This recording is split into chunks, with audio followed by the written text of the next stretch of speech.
प्रेरक साथियों, नमस्कार।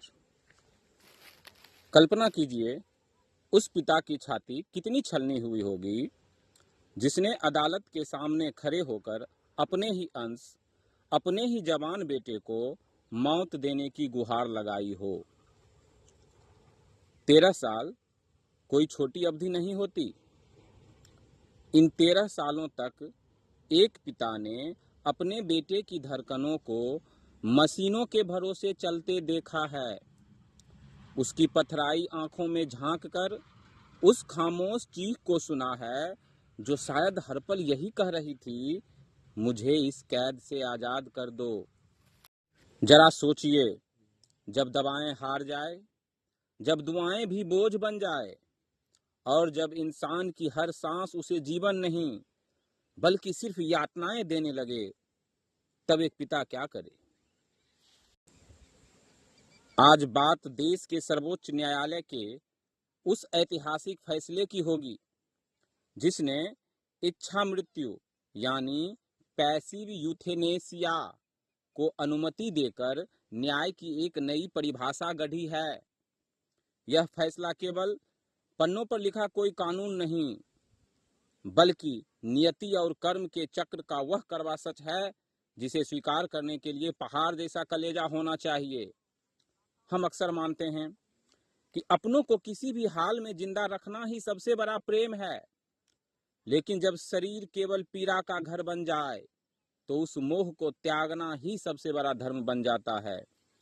इस सृष्टि का विधान भी यही कहता है कि एक जर्जर और पीड़ादायक देह से मुक्ति पाना जीवन के सफर का ही एक स्वाभाविक हिस्सा है।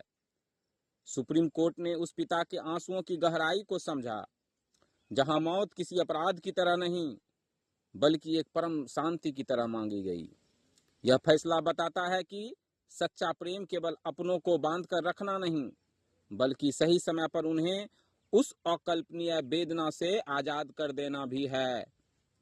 माता पिता के वे शब्द, अब उसे दर्द से मुक्ति मिल जाएगी, सदियों तक उस अंतहीन पीड़ा की गवाही देगी। आज भी जब हरीश राणा को मृत्यु के लिए दवाई दी जा रही थी तो नर्स ने यही कहा कि भगवान हम सबको माफ करें और तुम शांति से उस जगह जा पाओ, उस परम धाम को प्राप्त कर पाओ जहां तुम्हें शायद वो सुख नसीब हो जो इस धरती पर तुम्हें नहीं मिला। लेकिन मैं यह कहना चाहूंगा कि देश की सर्वोच्च अदालत का यह फैसला अपने पीछे एक धधकता हुआ सवाल छोड़ गया है। जब विज्ञान जवाब दे दे तो क्या नियति के उस पार जाकर अपनों को मौत की नींद सुलाने का हक हमें होना चाहिए? क्या इच्छा मृत्यु पीड़ा से मुक्ति का एक मानवीय कदम है या इसके कुछ खतरनाक परिणाम भी हो सकते हैं? आपकी अंतरात्मा क्या कहती है? कमेंट बॉक्स में अपने विचार पूरी बेबाकी से रखें।